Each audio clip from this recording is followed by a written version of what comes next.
Olá, meus irmãos. Obrigado a todos pela atenção de sempre.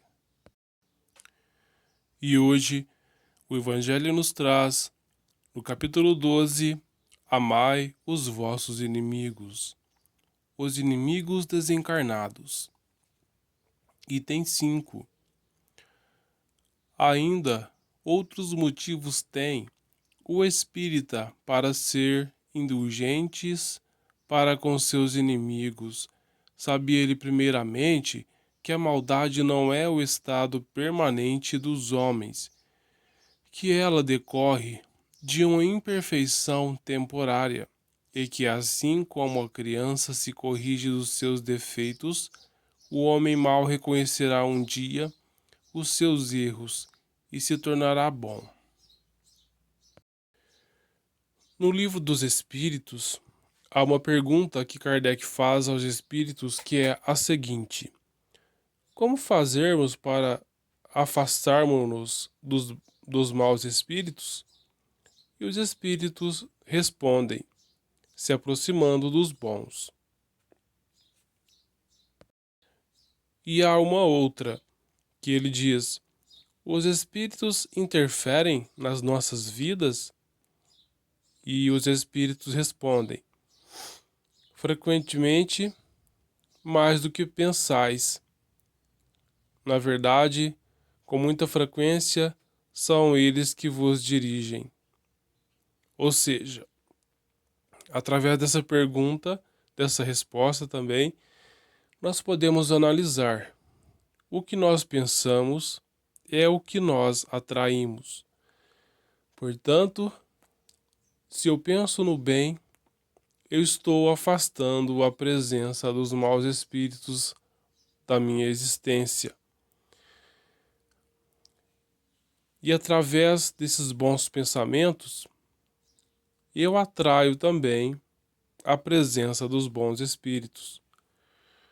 Ou seja, eu estou fazendo com que a minha convivência seja com espíritos melhores. Mas existe também a ocorrência de que, estando nós encarnados, frequentemente os nossos inimigos do passado nos encontram. São irmãos, aqueles com quem tivemos uma certa convivência e que acabamos por alguma forma fazendo com que eles perdessem a sua fortuna, a sua família, ou seja, nós os prejudicamos de alguma forma. E isso provoca neles um certo desejo de vingança, uma animosidade que faz com que eles queiram vingar-se de nós. E eles, por não aceitarem essas perdas, estes acontecimentos, permanecem ainda por algum tempo no plano espiritual, ainda na zona das trevas. E nós, estando reencarnados, eles acabam nos encontrando e passamos então a perceber-lhes a influência através da sua presença.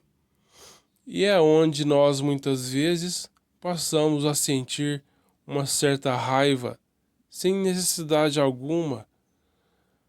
Começamos a sentir que nós estamos tristes, sem ter motivos. Começamos a tomar atitudes, sendo que não é do nosso costume. São influências desses irmãos que nós atraímos com os nossos pensamentos. Porque os nossos pensamentos, conforme os nossos irmãos espirituais responderam no Livro dos Espíritos, os nossos pensamentos, eles podem atrair os espíritos. E através desses pensamentos, eles vão nos dirigir. Então, se nós queremos uma vida plena de paz e sabedoria, vamos nos ater mais às preces, ao pensamento sadio, nas coisas boas da vida, nas coisas do Evangelho. E isso vai fazer com que nós mantenhamos uma vida com um padrão vibratório melhor. E para aqueles que acham que isso é impossível, basta recordarmos do médium Divaldo Pereira Franco, que durante muitos e muitos anos ele teve em sua vida a presença do espírito que se intitulava o Máscara de Ferro. Este espírito o perseguia, o causava diversos dissabores devido à sua mediunidade, que era um tanto aflorada, e devido também aos seus maus pensamentos, que ainda não eram totalmente corrigidos, onde Divaldo chegou até a pensar em suicídio quando, uma determinada vez, ele perdeu o emprego numa cidade grande.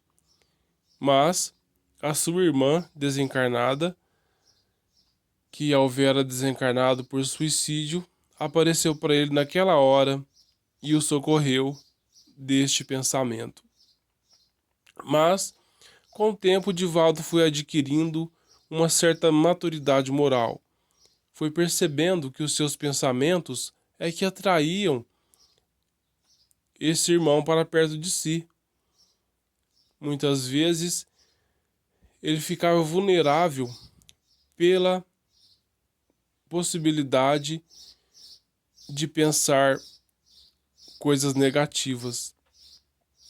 E percebendo isso, ele passou a orar mais, a pensar coisas diferentes, onde acabou acontecendo que muitas vezes o Máscara de Ferro até aparecia, ouvia, mas não conseguia mais influenciá-lo, prejudicá-lo.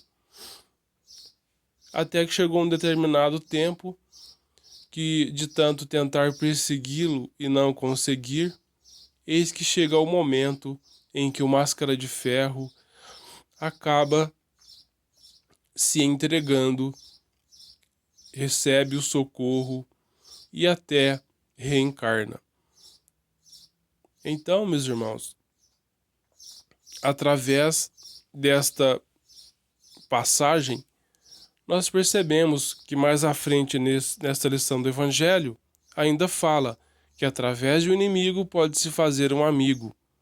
Ou seja, se nós pegarmos esta lição até o fim do Divaldo, nós vamos encontrar lá que o Máscara de Ferro acabou se tornando seu amigo depois que ele socorreu sua mãe. Ou seja, de um inimigo fez-se um amigo. Ou seja, nós podemos, com nossas atitudes, também influenciar os espíritos. Nós achamos que somente os espíritos nos influenciam e que nós ficamos à mercê, mas não. Nós também podemos influenciá-los através das nossas boas atitudes, fazendo bem. Isso vai servir de exemplo para eles e eles também vão passar a seguir o bom caminho. Basta que nós tenhamos firmeza, força de vontade, perseverança. É o que nós aprendemos. Pegar a charrua e não olhar para trás. O que é isso? Nós decidirmos colocar um fim em determinados defeitos nossos e não olhar mais para trás. Então, através disso conseguiremos grandes conquistas. Muita paz a todos.